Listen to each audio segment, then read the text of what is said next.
Assalamualaikum warahmatullahi wabarakatuh. Hai Sobat Piranbae, Alhamdulillah saya ucapkan terima kasih kepada para sahabat yang telah like, komentar dan juga subscribe ke channel kami. Kami doakan semoga diberikan umur panjang oleh Allah Subhanahu wa Ta'ala dan diberi kemudahan dalam mengarungi kehidupan di dunia ini dan selamat hingga akhirat. Di sebuah desa yang tenang dan damai, hiduplah seorang wanita bernama Surti. Surti dikenal oleh semua orang di desa tersebut sebagai wanita yang cantik, tetapi sayangnya ia juga terkenal karena lidahnya yang tajam. Sifat buruknya itu menjadikan Surti sumber dari banyak gosip yang beredar di desa. Ia selalu punya cerita untuk disampaikan, dan lebih sering daripada tidak, cerita itu hanyalah hasil dari imajinasinya sendiri. Surti sering memutarbalikkan fakta dan menambahkan bumbu-bumbu cerita yang membuat orang lain tersudut dan dihina. Setiap hari, Surti akan duduk di depan rumahnya, mengajak para tetangga yang lewat untuk sekadar mengobrol. Dalam perbincangan itulah Surti akan mulai menebar gosipnya. Tidak ada satupun orang di desa yang luput dari ceritanya. Mulai dari ibu yang baru melahirkan hingga gadis muda yang hendak menikah, semua menjadi sasaran lidah tajamnya. Ia seringkali membuat cerita tentang perselingkuhan, kebangkrutan, atau masalah rumah tangga orang lain tanpa dasar yang jelas. Meskipun banyak orang yang tahu bahwa apa yang dikatakan Surti hanyalah fitnah, namun ada juga yang mempercayainya. Akibatnya, seringkali terjadi pertengkaran antar tetangga karena cerita-cerita yang disebarkan oleh Surti. Ia merasa puas jika melihat orang lain bertengkar karena gosip yang ia buat. Bahkan, ia merasa dirinya lebih unggul karena bisa mengendalikan opini orang lain dengan ucapannya. Namun, tidak ada yang bisa selamanya lolos dari hukuman atas perbuatan jahat. Surti yang semakin hari semakin menjadi-jadi dengan kebiasaannya itu, suatu hari mulai merasa tidak enak badan. Ia seringkali merasa pusing dan lemah, namun ia mengabaikan kondisi kesehatannya itu. Baginya, menyebar gosip dan memfitnah orang lain masih lebih penting daripada menjaga kesehatannya sendiri. Semakin hari, kesehatan Surti semakin memburuk. Tubuhnya yang dulu segar dan bugar mulai tampak layu dan kusam. Kulitnya menjadi pucat, matanya tampak cekung, dan rambutnya yang dulu lebat mulai rontok. Namun, hal ini tidak membuatnya berhenti menyebar fitnah. Bahkan dalam kondisi sakit, ia masih terus menceritakan keburukan orang lain kepada siapapun yang mendengarnya.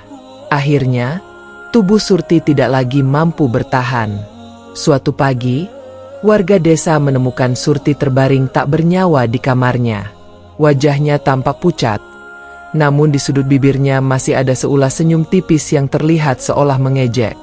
Kematian Surti membawa kelegaan bagi banyak orang yang selama ini menjadi korban gosipnya. Namun, mereka tidak pernah menyangka bahwa kelegaan itu akan segera berubah menjadi mimpi buruk. Saat jenazah Surti hendak dimandikan, terciumlah bau busuk yang sangat menyengat dari tubuhnya. Bau tersebut bukanlah bau biasa dari tubuh manusia yang telah meninggal, tetapi lebih seperti bau bangkai yang telah membusuk selama berhari-hari. Para tetangga yang berkumpul untuk membantu memandikan jenazahnya mulai merasa mual dan pusing karena bau tersebut. Mereka pun memutuskan untuk menunda proses pemakaman hingga keesokan harinya dengan harapan bau tersebut akan hilang. Namun, keesokan harinya, bau busuk itu tidak kunjung hilang. Bahkan, bau tersebut semakin menyengat dan menyebar ke seluruh desa. Banyak orang yang mulai ketakutan dan merasa cemas. Mereka mulai berpikir bahwa bau tersebut adalah tanda bahwa Surti mendapatkan azab atas perbuatannya selama ini. Para tetua desa pun akhirnya memutuskan untuk mempercepat proses pemakaman Surti. Namun, saat mereka hendak menggali kubur, bau busuk itu semakin kuat hingga tanah di sekitar kuburan pun tercium bau yang sama. Semua orang yang hadir merasakan ketidaknyamanan yang luar biasa. Mereka mulai berbisik-bisik, saling menuduh bahwa dosa-dosa Surti lah yang menyebabkan semua ini terjadi.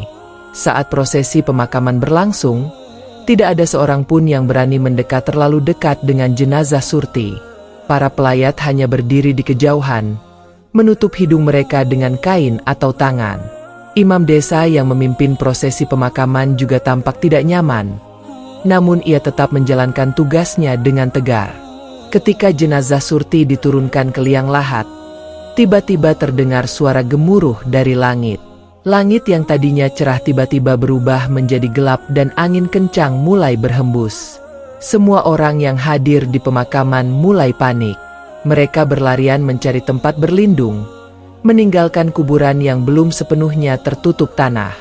Setelah angin reda dan langit kembali cerah, warga desa kembali ke kuburan Surti. Namun, mereka dikejutkan dengan pemandangan yang mengerikan. Kuburan Surti yang tadinya hampir tertutup tanah, kini terlihat terbuka lebar. Jenazah Surti tampak seperti terlempar keluar dari liang lahat, seolah-olah bumi menolak untuk menerima tubuhnya. Para warga desa yang melihat kejadian ini langsung tersadar. Mereka yakin bahwa ini adalah tanda bahwa Surti mendapat balasan atas perbuatan buruknya selama hidup.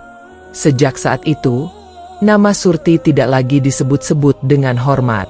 Semua orang mengingatnya sebagai wanita yang mendapat azab karena lidahnya yang tajam dan sering memfitnah orang lain.